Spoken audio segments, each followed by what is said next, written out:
En tout cas, ce dossier illustre parfaitement ce qu'on appelle la démocratie d'opinion. En 3 semaines seulement, suite à une action spectaculaire et très médiatique, la question du logement, qui pourtant n'est pas nouvelle, s'est imposée au premier plan. Analyse et réaction, Alexandre Carra, Thierry Simonet. Cette image, la majorité des Français l'a vue.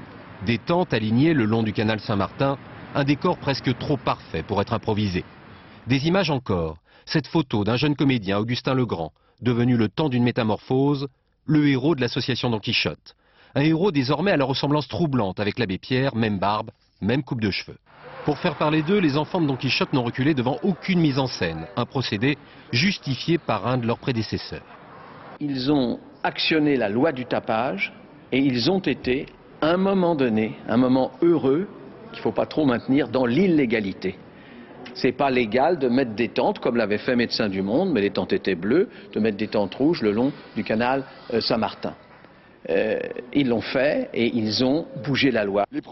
Jean Rochefort, Mousse Diouf, Bertrand Delanoë, Arnaud Klarsfeld, artistes et politiques défilent pour la bonne cause. Résultat, les SDF occupent une grande partie de l'espace médiatique.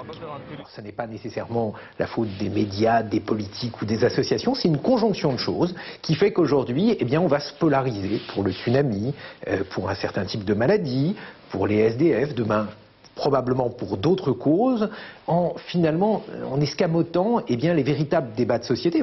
Cette prime à l'opinion finit même par agacer certaines associations. Le fait de placer des tentes à Lyon, c'est un peu nier tout le travail qui est fait ici, par exemple, depuis plus de 50 ans. Et ça nous choque quand même quelque part. À quelques mois des élections, l'UMP et le PS ont fait du logement l'une de leurs priorités.